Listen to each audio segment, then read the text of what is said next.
Well, St James Church, Little Paxton, was originally attached to the mother church of Great Paxton. So this was like a daughter church until 1978, when Little Paxton began to grow exponentially and became a parish church in its own right. But the building that we're in at the moment goes back to the 12th century. The oldest part is the chancel.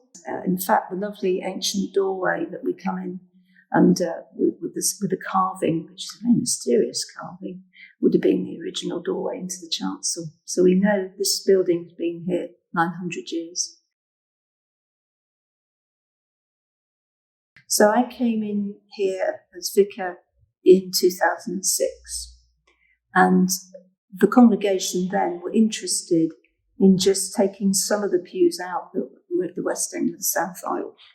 All the church was heavily pewed. And we invited the DAC at the time to come out and discuss with us the possibility of taking the pews out in the corner. And we were all very surprised, because the DAC membership who came out then encouraged us to think rather more widely as to the future of the building. And it was Archdeacon Hugh, I'm sure it was, and Hugh suggested, why not consider taking all the pews out? But that was the beginning, the seed that he sowed in our minds about doing something really comprehensive rather than just a few little changes.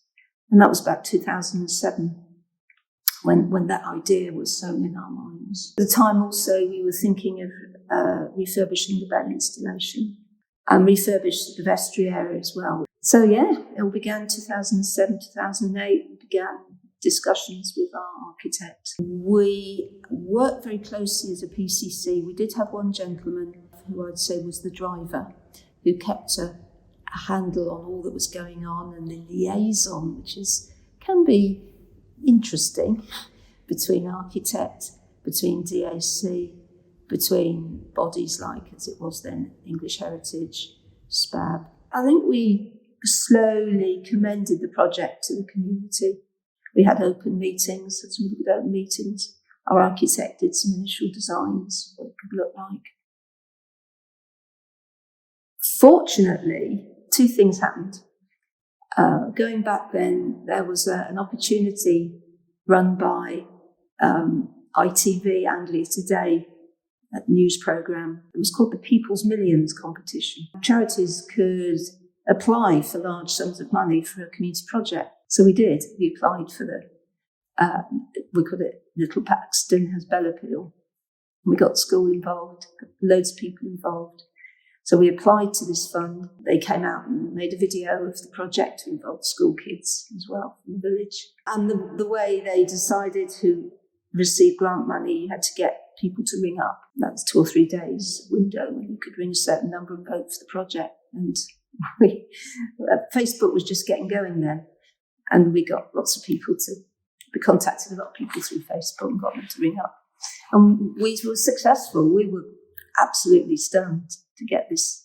Was it 50, 60K? It was a lot of money. So that was a real good start. And then a family who had connections with the village that moved away gave us a nice tidy sum for the Bell project as well. So that was great. That was the real start. But the other thing we were very, very lucky with was that we had a sizable sum of money in our funds, which had been carefully looked after over the years by the then treasurer, which was seed money to get other grants. And honestly, if a church has got nothing to start with, it's very difficult to get going, because you need this initial seed money for architects' plans, not least, and initial design work. So we wanted a logo, we wanted a brand, and one of our lovely PCC members, Ken Healy, came up with Chuffed. So Chuffed was short for Church for Tomorrow. This concept of creating a space that wasn't just for the present, but hopefully would serve the church for years and years. And we're celebrating 10 years of Chuffed in September. And we liked it, the logo, Chuffed. The logo was 2 hands like this around the church. It's like a brand, isn't it? And we always talked about Chuffed, having a Chuffed meeting. Fortunately, in the 1990s, A porch was added on. That's the porch you come into church. But what we didn't have was any space for flexible space for community activities. The project was all about creating this flexible space.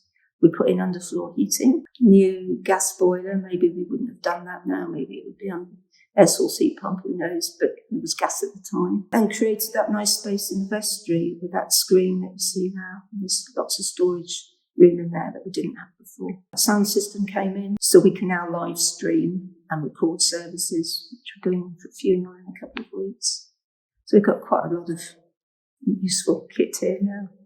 And the bells, that was a fantastic project. And we've got a really vibrant benefice ringing team now that ring across the 4 churches. We're very fond of our ringers. When we started, we had those 2 groups, the TOTS group and the Friday morning group. Now there's something on most days of the week. It took off slowly, snowballed over the years. COVID happened and everything stopped, and we were really worried it wouldn't pick up again. But goodness it did, and now we're probably busier than we've ever been. It's very well used. So it's not just church groups that are using it, it's community groups asking if they can use the space as well. And sometimes it's difficult to get a space for a funeral, but we always we tell groups funerals are priorities. Sometimes I drive past and see all the cars outside and I can't remember who's in here, which is a good sign. We've got line dancing. We have chair Pilates. So that's for people with mobility issues. They come in and do their exercises sitting down. We've got a Pilates group for more mobile people. And in terms of mental health and well-being, we show films. But people love them and people come on a Tuesday afternoon and watch films. But we like to think everything that happens here is good for community, for mental health. So pop-up kind of means an event that isn't normally there but just pops up. So we've done like pop-up summer tea parties. We've done pop-up celebrate Queen event. That's Her Majesty, not Queen, a pop group. Celebrated Queen events with tea and cake. We do Remembrance Sunday, which is really well supported. Christmas here is amazing. Very full church. Pop-up Christmas, a couple of Christmases ago in the churchyard and in the church. And there's some very creative, energetic, fundraising people who design all these pop-up events. Absolutely. I've never had a concept of them and us. There are church people and non-church people. So the lovely group of mostly ladies, but we've got a few more gentlemen now that come on a Friday morning. It's a Friday morning chat coffee group. They, to me, are as much a part of our church family as the folk who come on Sunday. A lot of overlap. So a lot of those who come on a Friday started coming on a Sunday as well. But some don't. But they're still all part of our story here. I think it's very important to say and to stress that running as many activities and events and services, it's essential, and we all are grateful for the number of volunteers who give their hours and their talents and their skills and their energy and their resourcefulness to make all these things happen. Even before the Chuffed project began, there have been countless number of people who've given so much of their time and energy. As the Chuffed project developed, more people got involved. Due to the volume of activities, it was necessary to employing on a part-time basis community space manager. And we pay him now to look after the community space. He puts the chairs out, he cleans everything down. But his role has expanded now. He operates all the sound system, he operates the live streaming. He has been for over a year and has got involved with the life of the worshipping community. He was confirmed last year, which was a very special occasion. We've also got a paid benefice administrator who handles all the bookings and sends out the guidelines for user groups. So and we're paying these staff because it's quite an undertaking. I think a smaller project wouldn't need that sort of person. If you've got a bunch of volunteers, very, very happy to give their time. Fantastic team of people working together, making sure things happen safely, efficiently. Big thank you to all of them, and how important it is, of course, to have volunteers. I think went through most homes in the village in 2008, 2009, saying, what sort of things would you like to happen in here? And if so-and-so happened, would you be willing to volunteer to help? We got some new bell ringers through that process. A lot of predictable answers maybe, which are great. Coffee mornings, Tots group, concerts, exhibitions, flower festivals, things you probably would expect.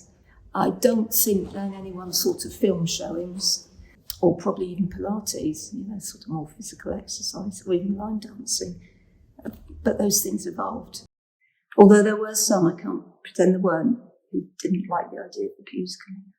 Someone got a petition up, I think, about the pews, and they weren't too keen on the bells being rehung either. But that didn't come to anything. It kind of fizzled out. There were some things people didn't want. People got very worried that any old group might turn up, I don't know, pagans or right-wing extremists or left-wing extremists. We said, well, there'd be some vetting of who's going to use the facilities. But we've never, ever had to turn anyone away. Summer of 2011, I tried to knock on every door in the village and didn't manage it because I started off and lots of people were so friendly and come in, have a cup of tea, have a biscuit. And because that all takes an hour and a half. So my fantasy of knocking on every door in August 2011, it just wasn't possible. But I did see a lot of people I hadn't made contact with before. And they were giving me £20 notes and £10 notes for the project. And it was lovely. But I did wear myself out a bit, actually. I stopped by September. I think that people with divergent views or aren't happy with what you're doing can be a really good opportunity. It's important to engage with people who aren't too sure, to try and explain why you're doing what you're doing, and hopefully through that process of dialogue and being very open and transparent, the person or persons who may not agree with what you're doing at least catch a bit of the vision and can see, in fact, what you're doing is a good thing. For me, the fundamental is to keep these beautiful, precious, ancient buildings open and used, because if they're not, we all know what's going to happen to them. They're going to close. And it's brought me personally great joy to see a number of buildings not only used for community use, but the spin-off of that has been being able to undertake some fundamental repairs, whether it's roof or repointing, which is essential. You've got to get that right before you start doing stuff inside. So that's a spin-off, I think, for me. These buildings now have a future. We've given these buildings a really good sporting chance of being here a very long time. And that excites me because these buildings are so precious. I think we need to do all we can to keep them open and used.